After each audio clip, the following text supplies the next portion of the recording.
Assalamualaikum warahmatullahi wabarakatuh. Kali ini kita akan membahas tentang teori asam basa. Teori asam basa itu ada 3. Mari kita bahas satu persatu.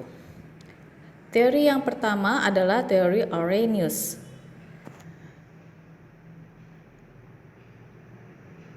Menurut teori ini, asam adalah zat yang terionisasi menghasilkan H+. Kemudian H+ tersebut terikat dengan air menjadi ion hidronium. Sedangkan basa adalah zat yang terionisasi menghasilkan ion OH-. Jadi, ketika HCl kita masukkan ke dalam air, dia akan terion menjadi H+ dan terikat dengan air menjadi ion H3O+ alias hidronium. Sedangkan ketika NaOH kita masukkan ke dalam air, dia akan terion menjadi Na+ dan OH-. Berdasarkan kemampuan ionisasinya dalam air, asam basa dapat dikelompokkan menjadi 2. Pertama, asam basa kuat, kalau dia terionisasi sempurna di dalam air. Contohnya HClO4, pasti terion menjadi H+ dan ClO4-. Kemudian H+ ini akan terikat dengan air sehingga membentuk ion H3O+ hidronium. Sedangkan NaOH bila kita masukkan ke dalam air, dia akan terion menjadi Na+ dan OH-. Sedangkan asam basa lemah, mereka hanya terionisasi sebagian di dalam air. Contohnya, NH4OH hanya sebagian yang terion menjadi NH4+ dan OH-. Makanya panahnya menjadi bolak-balik, artinya berkesetimbangan. Oke, dapat kita lihat bahwa HCl ketika kita larutkan ke dalam air, dia akan terion sempurna menjadi H+ dan Cl-. Begitu juga dengan HNO3. Bila kita masukkan ke dalam air, dia akan terion menjadi H+ dan NO3-. Mereka berdua disebut sebagai asam kuat atau elektrolit kuat. Berikutnya NaOH, bila kita masukkan ke dalam air, maka sedikit demi sedikit NaOH akan melarut. Hal ini ditandai dengan lepasnya ion Na+ dan OH- dalam air.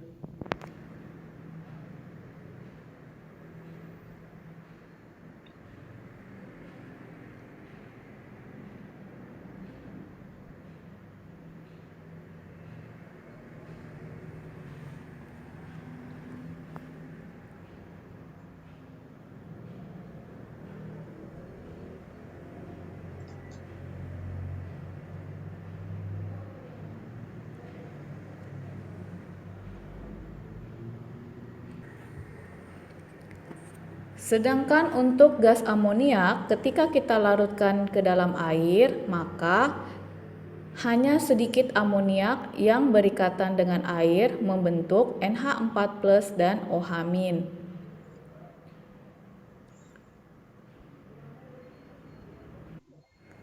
Kondisi ini kita sebut sebagai kondisi berkesetimbangan.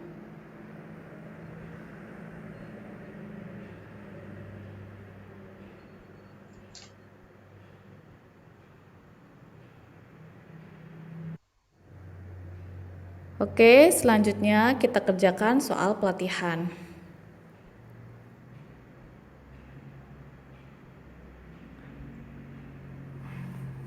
Spesi di bawah ini yang merupakan asam menurut teori Arrhenius adalah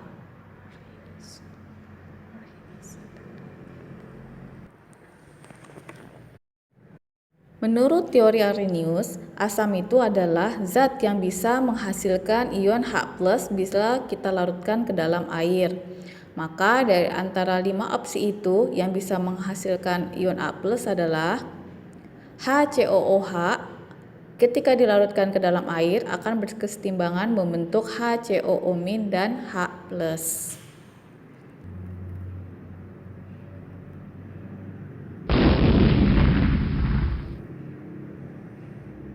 Teori asam basa yang kedua adalah teori Bronsted-Lowry.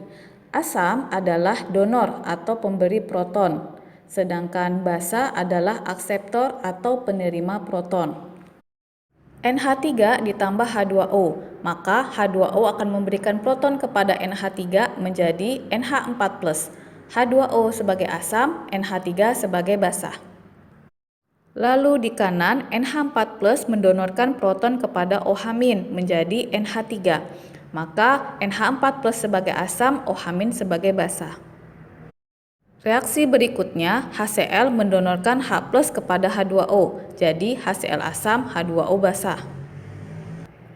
Di kanannya, H3O+ memberikan H+ kepada Cl-, sehingga H3O+ menjadi asam, Cl- menjadi basa.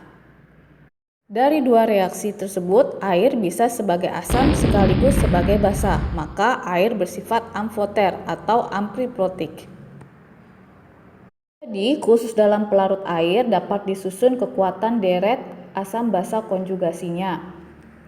Donorkan H+ kepada HCO3-, maka HF asam, HCO3- basa. Di kanan, H2CO3 mendonorkan H+ kepada F-, H2CO3 asam, F- jadi basa. CO3- dan H2CO3 adalah pasangan asam basa konjugasi. Demikian juga dengan HF dan F- juga pasangan asam basa konjugasi. Jadi ciri asam basa konjugasi adalah kiri dan kanan cuma beda satu proton. Yang menjadi asam yang lebih banyak H+-nya. Oke, selanjutnya kita ke soal pelatihan.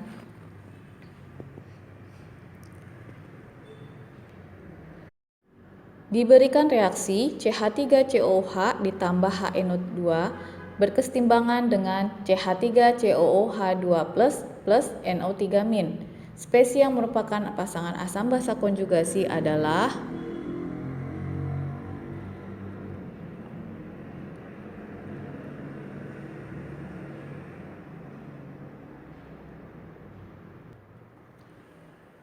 syarat dari pasangan asam basa konjugasi adalah selisihnya cuma satu proton.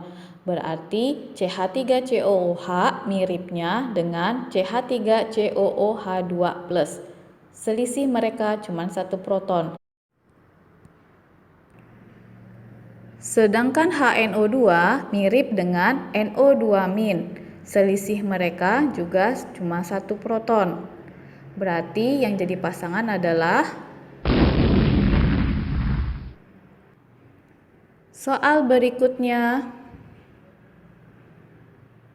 Dari spesies HCO3-, H2PO4-, NH3, dan O2- yang dapat bertindak sebagai asam dan basa menurut teori Bronsted-Lowry adalah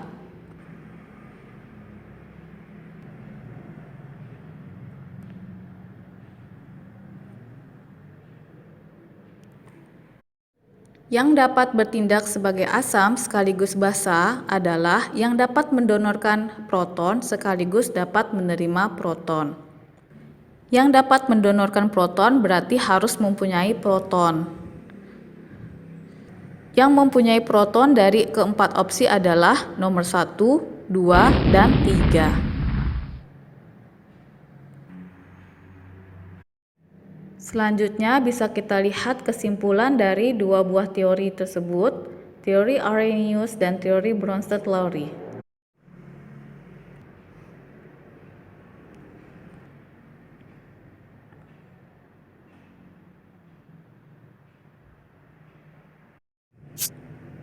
Selanjutnya kita akan membahas teori asam basa Lewis.